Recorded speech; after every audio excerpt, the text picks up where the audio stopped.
Good morning বন্ধুরা, আপনারা সবাই কেমন আছেন? আমার গুজরাটি বাঙালি আরও একটা নতুন ব্লগে আপনাদের অনেক অনেক স্বাগত জানাই। আর আজ রবিবার, তাই রবিবারে সকাল থেকে শুরু করে দিয়েছি। আর দেখুন, আজকে নিচে গেছি, নিচে থেকে এই যে নিয়ে এসেছি এই যে নিম পাতা, আর এখানে মনা বসে আছে। চলুন তাহলে নিম পাতাগুলো আস্তে আস্তে বেছে নিই। এই যে নিচে গেছিলাম আজকে একটু চিকেন আনতে। আজ তো রবিবার, একটু ভালো মন্দ না হলে কি ভালো লাগে বলুন তো। সেই জন্য নিচে গেছিলাম। চিকেন আনার পরে যে নিম গাছ থেকে ভাবলাম একটু নিম পাতা নিয়ে যাই। এই গরম পড়ার মুখেই তো নিম পাতা খেতে বেশ ভালো লাগে, বেশ নরম নরম নিম পাতা হয় গাছে, দেখতেও খুব সুন্দর লাগে, তাই না? আর এই গুজরাটে না প্রচুর নিম গাছ, প্রচুর, যেদিকেই তাকাবেন সেদিকেই নিম গাছ। এই দেখুন, এই যে চিকেন নিয়ে চলে এসেছি। এই 400 গ্রামের মতো চিকেন নিয়েছি। চিকেনের দামটা এখন বেশ বেড়েই গেছে দেখছি। মশলাগুলো টপ টপ করে কেটে নিই। আর আজকের চিকেনটা আমি একটু অন্যভাবে বানাবো। এইরকমভাবে চিকেনটা বানালে চিকেনটা খুব নরম আর খুব জুসি হবে, খেতে খুব সুন্দর লাগে জানেন। আর এটা আমার হাজব্যান্ড আমাকে এই পদ্ধতিটা শিখিয়েছিল। বাড়িতে মায়ের বানানো একরকম আর হাজব্যান্ড একরকম বানিয়েছে, তবে বেশ ভালোই লাগে। আমিও বানালে এখন এইভাবেই বানাই। একটু সময় নিয়ে বানাতে হয় কিন্তু বেশ ভালোই লাগে। অনেক সময় মাংসের সেই সলিড পিসগুলো কেমন ছিবড়ে ছিবড়ে হয়ে যায়, কিন্তু এইভাবে বানালে একদম ছিবড়ে ছিবড়ে হবে না, প্রত্যেকটা পিস সুন্দরভাবে একদম নরম হয়ে যায় আর খেতেও খুব ভালো লাগে। সেই জন্য এখানে আসার পর থেকে আমি এখন এইভাবেই বানাই। আপনারাও কখনো এরকমভাবে বানিয়ে দেখতে পারেন।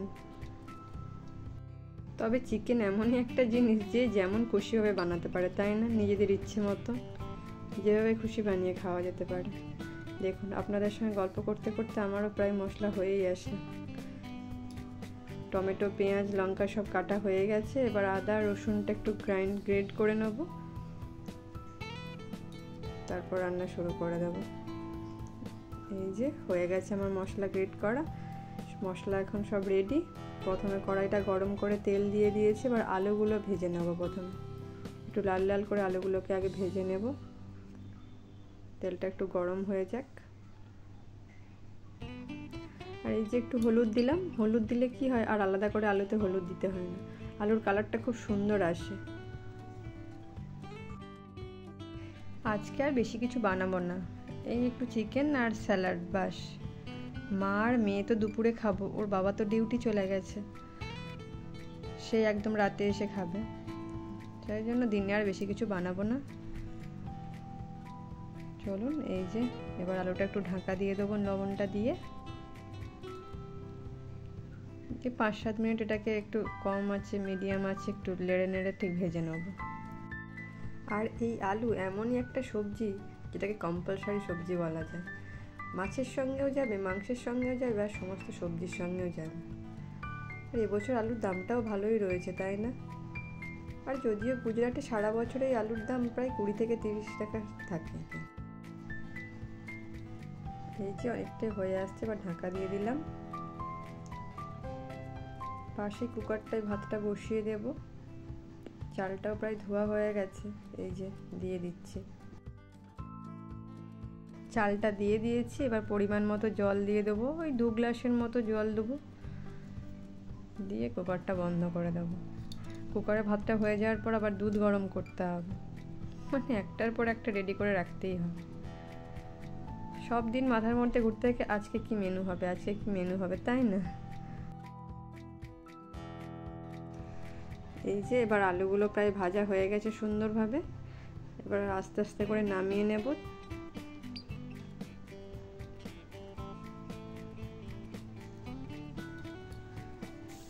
এই দেখুন, পাশেই আবার কুকারে সিটি পড়ে গেছে। 2টো সিটি পড়ে গেলে এটা বন্ধ করে রেখে দেবো, একটু ঠান্ডা করে আবার একটু গরম করে তারপরে ফ্যানটা ঝরিয়ে নেব। আর এইদিকে আলুগুলো নামানো হয়ে গেছে। তেলটা একটু কম কম লাগছে, আর একটু তেল দিয়ে দিলাম। এবার একটা তেজপাতা দিয়ে দেবো,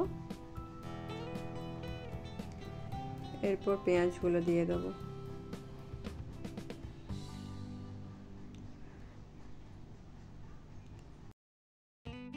ভালো করে এবার 2-3 মিনিটের মতো একটু ভালো করে নাড়াচাড়া করে নেব। হালকা পেঁয়াজটা নরম হলে তারপর আদা রসুন পেঁয়াজটাও দিয়ে দেবো। আগে দেখতাম তেল দেওয়ার পর চিনি দিত মা, তবে এখন আর তেলে চিনি দেওয়া হয় না, এমনি মোটামুটি যেই কালারটা হয় ওতেই চলে যায়। আর এখানে গুজরাটে আসার পর থেকে সবাই মাটন খাওয়াই হয় না, অতটা আমরা দুজনে মটন এখানে কেউ পছন্দ করি না। এই যে পেঁয়াজ থেকে একটু জল বেরিয়ে এসেছে হালকা, এবারে আদা রসুন পেঁয়াজগুলো এই যে দিয়ে দিচ্ছি। টমেটো আর কাঁচা লঙ্কাটা পরে দেব। এই আদা রসুন পেঁয়াজটা দিয়ে একটু ভালো করে নেড়ে নেব। এবার একটু হলুদ গুঁড়ো দেব আর একটু লঙ্কা গুঁড়ো দেব। যেহেতু কাঁচা লঙ্কা দেবো তাই বেশি লঙ্কা গুঁড়ো দিলাম না, আর এমনিতেও আমরা রান্নাতে একটু ঝাল কম খাই। তবে সোনামাও যেহেতু একটা খাবে সেই জন্য একটু কম করেই ঝাল দিই। এই যে চিকেনটা দিয়ে দিলাম। মশলাটা পুরোপুরি কষালাম না, চিকেনটা দিয়ে দিলাম। দিয়ে এটাকে একদম লো ফ্লেমে প্রায় 20 থেকে 25 মিনিট এটাকে কষাবো। আর এখানে এই যে গয়লার রোজ রোজ দুধ দিয়ে যায়, দুধটা ওই যে পাশে গরম করে নিয়েছি।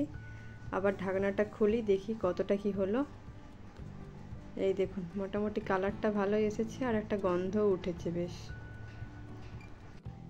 এই 5-7 মিনিট ছাড়া ছাড়া একবার করে খুলে খুলে নাড়াচাড়া করে দিতে হবে।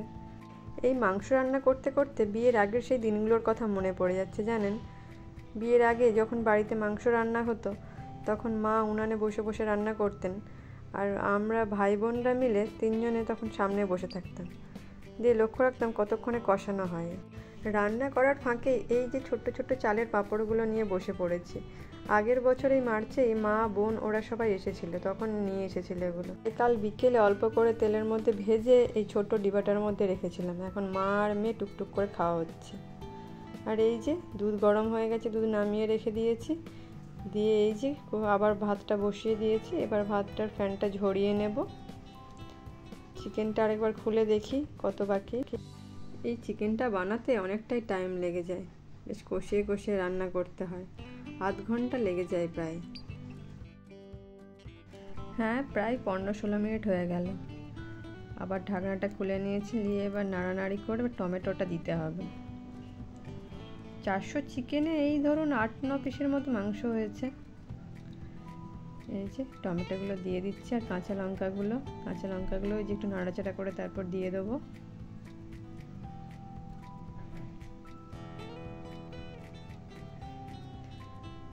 এই যে কাঁচা লঙ্কাগুলো দিয়ে দিয়েছি, দিয়ে আবার ঢাকা দিয়ে দেবো একটু। এই দেখুন টমেটো থেকে আবার জল বেরিয়েছে দেখছি। তবুও যেন কোথাও মনে হয় এখানের চিকেনের থেকে সেখানে আমাদের ওইখানে ওয়েস্ট বেঙ্গলের চিকেনের স্বাদ যেন অনেকটাই আলাদা। আমার মা বাবা ওরা যখন এসেছিলো মা তখন বলছিল যে তোদের এখানে চিকেনের স্বাদটা যেন একটু আলাদা। তবে হ্যাঁ হয়তো বা লাগে। আর বাড়ি গেলে তখন তো মায়ের হাতের চিকেনই বেশি খাওয়া হয়, আর মায়ের হাতের রান্না কার না ভালো লাগে বলুন। আর নিজে এখানে রোজ রান্না করে করে তার টেস্ট কীরকম লাগে, আর অনেক দিন পর পর মায়ের হাতে রান্না খেতে তো বেশ ভালোই লাগে। এই দেখুন বেশ ভালো করে মোটামুটি কষানো হয়েই গেছে দেখছি। এবার আলুগুলো দিয়ে দেবো।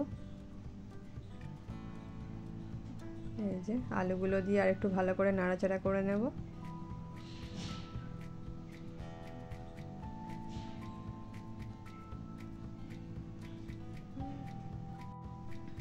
এই যে জল দেওয়াও হয়ে গেছে, এই যে প্রায় 10 মিনিট ধরে ফুটেও গেছে।